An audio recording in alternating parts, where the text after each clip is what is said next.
Perkenalkan, nama saya Inggrida Suryanti. Saya berasal dari kelas Keperawatan 2023E. Di sini saya akan membahas tentang Pancasila dan lingkungan hidup. Masalah yang akan saya angkat yaitu tentang hutan. Yang pertama, pengertian hutan. Jadi, hutan memiliki berbagai macam pengertian sehingga hutan memiliki makna yang luas. Yang pertama yaitu hutan secara umum. Jadi, hutan merupakan sebuah lahan lapang yang didominasi oleh pepohonan yang banyak dan menjadi tempat tinggal bagi binatang, tumbuhan, dan juga organisme lainnya. Meski sudah familiar dengan kata hutan, namun masih banyak yang belum memahami jenisnya yang beragam, yang terdiri dari fungsi hutan, tak ketinggalan juga fungsi hutan sebagai sumber penghidupan bagi manusia. Hal ini membuat hutan berfungsi tidak hanya sebagai sumber oksigen, tetapi juga menjadi sumber mata pencaharian. Lalu yang berikut, berbagai macam pengertian hutan tadi. Yang kedua yaitu pengertian hutan menurut para ahli ekologi.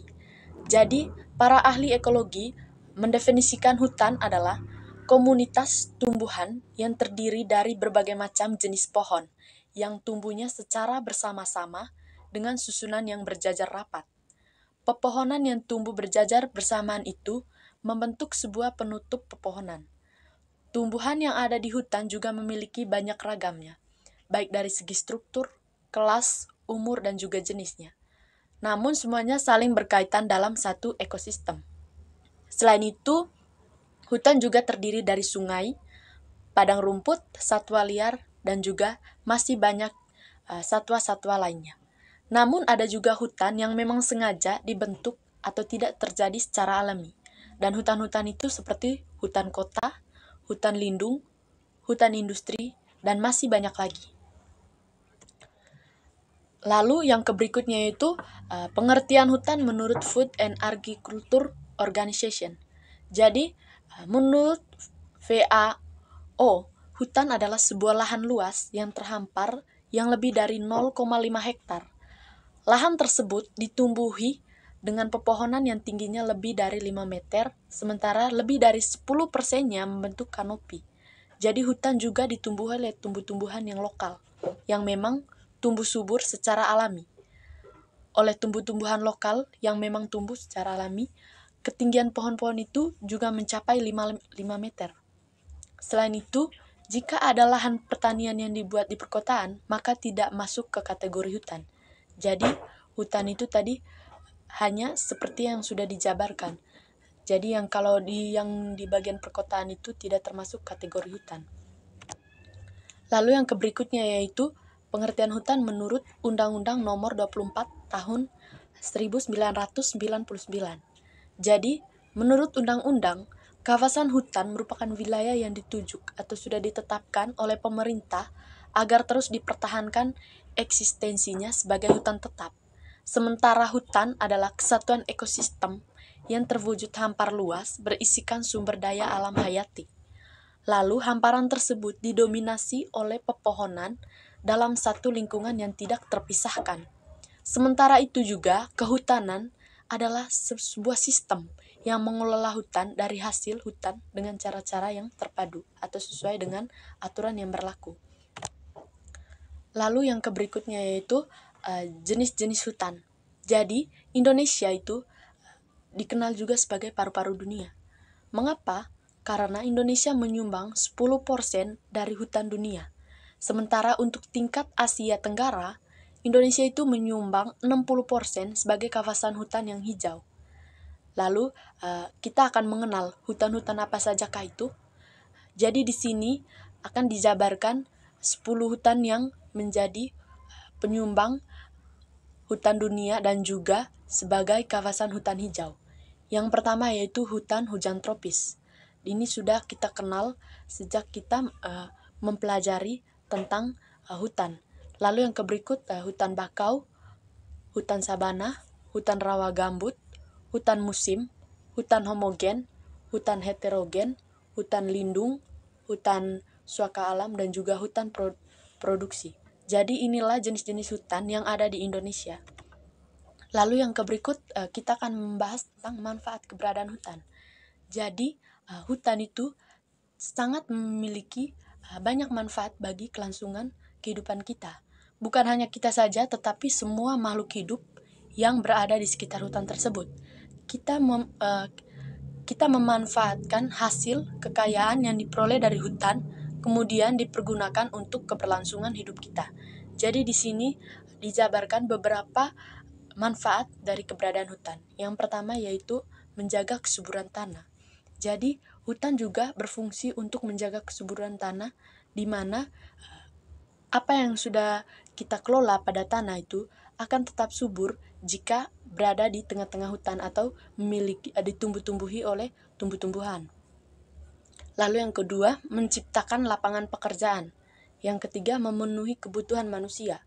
Manusia itu berikut yaitu untuk memenuhi kebutuhan manusia. Jadi manusia itu memiliki sangat banyak kebutuhan. Salah satu kebutuhan tersebut itu bisa dipenuhi dengan adanya hutan, atau kita memperoleh hasil dari kekayaan yang ada dalam hutan bisa kita gunakan untuk memenuhi kebutuhan sehari-hari kita. Lalu mencegah erosi, mencegah banjir dan menyimpan cadangan air. Jadi air yang sudah ada atau hasil dari air hujan itu disimpan di pohon ataupun hutan yang ada di sekitar kita, lalu menghasilkan oksigen. Oksigen yang kita hirup setiap hari tanpa adanya hutan, tanpa adanya tumbuh-tumbuhan, itu tidak bisa disimpan atau itu tidak bisa kita hirup setiap hari tanpa adanya hutan tersebut. Lalu yang berikut yaitu permasalahan yang terjadi pada hutan. Terlepas dari jenis-jenis manfaatnya, hutan juga tidak luput dari masalah.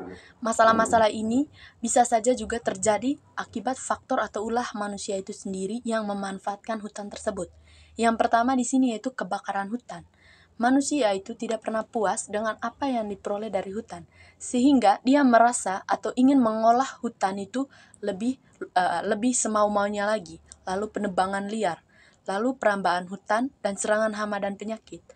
Masalah-masalah ini timbul akibat perilaku atau ulah manusia itu sendiri yang merasa bahwa hasil dari kekayaan hutan itu bisa diperoleh lagi dari hasil apa yang mereka ubah setelah mereka melakukan faktor atau masalah-masalah yang sudah saya paparkan. Lalu di sini juga saya akan menawarkan solusi yang bisa kita gunakan untuk mengatasi masalah yang terjadi pada hutan tersebut. Yang pertama yaitu memberikan sanksi kepada pelaku penebang hutan secara liar. Sanksi ini bisa sanksi ringan, sanksi berat. Lalu sesuai dengan perilaku atau perbuatan yang dilakukan oleh orang tersebut. Lalu yang berikut, perketat pengawasan dan pengendalian terhadap hutan. Lalu melakukan reboisasi pada hutan yang telah gundul. Hutan yang telah kita gunakan agar di kemudian hari bisa digunakan lagi hasilnya itu dengan melakukan reboisasi. Apa yang kita petik, apa yang sudah kita ambil, itu kita harus tanam kembali supaya manfaatnya itu bisa berkali-kali lipat. Lalu melarang pembabatan hutan secara wenang-wenang. Ini terjadi akibat perpindahan lahan baik itu oleh seorang petani ataupun orang yang ingin melakukan perluasan terhadap lahannya. Lalu menerapkan sistem tebang pilih pada penebangan pohon. Sistem tebang pilih ini dilakukan untuk mencegahnya orang melakukan penebangan secara liar atau semau-maunya saja. Lalu yang berikut, menerapkan sistem tebang tanam dalam kegiatan penebangan hutan. Setelah kita tebang, itu harus dilakukan penanaman. Dan sistem ini bisa juga untuk mengatasi terjadinya gundul pada hutan yang telah kita gunakan. Lalu melakukan penyuluhan kepada masyarakat.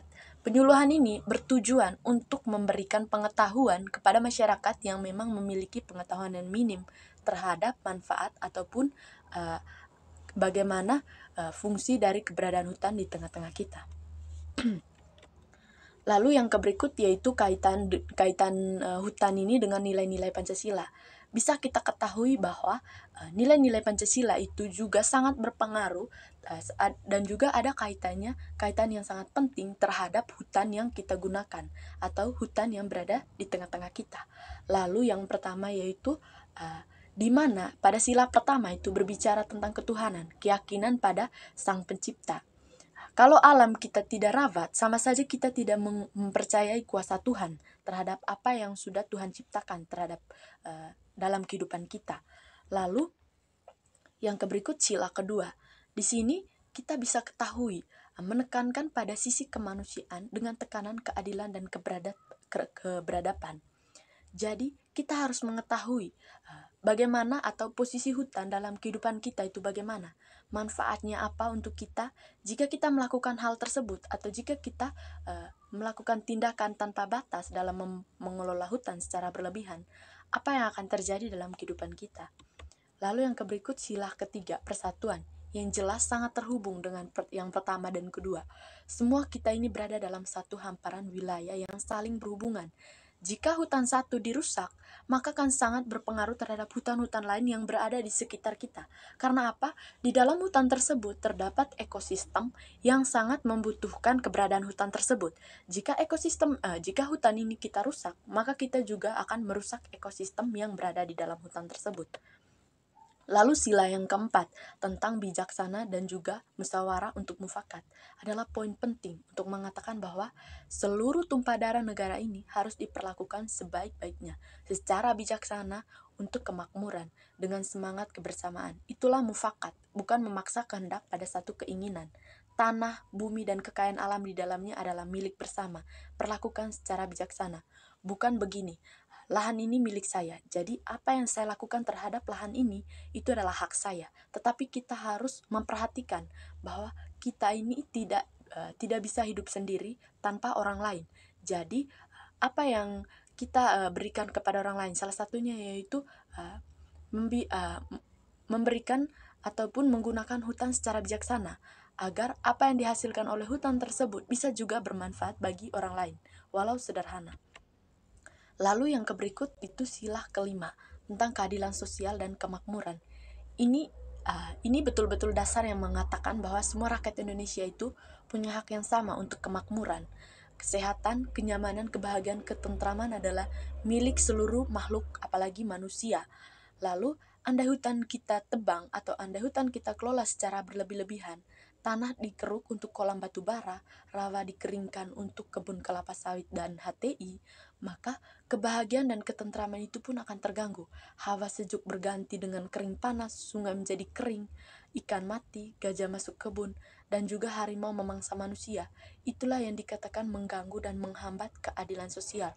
Dan hal ini terjadi akibat ulah manusia sendiri yang selalu egois tanpa memikirkan keberadaan makhluk hidup lainnya. Lalu yang terakhir, saya ingin mengucapkan terima kasih karena sudah bersama saya dalam presentasi ini. Setelah kita melihat bagaimana hutan sangat berperan penting bagi kehidupan dan apa yang terjadi akibat perbuatan manusia terhadap hutan dan juga faktor-faktor penyebabnya, dapat kita simpulkan bahwa kita dapat menjaga keutuhan hutan apabila kita menyadari jika kita merusak hutan, maka kita merusak sebagian besar sumber kehidupan kita sendiri. Dari itu, saya mengajak kita semua, ayo kita mulai benahi kebiasaan-kebiasaan yang merusak sumber hidup kita atau merusak hutan. Walau tindakannya sederhana, tapi besar pengaruhnya terhadap hidup kita. Dimulai dari hal-hal sederhana yang mungkin selama ini kita anggap biasa-biasa saja, namun setelah melihat atau setelah saya menampilkan materi-materi berkaitan dengan permasalahan hutan ataupun manfaatnya, dapat kita petik bahwa apa yang saya lakukan itu berguna bagi diri saya sendiri, bukan hanya untuk orang lain saja. Sekian dan terima kasih.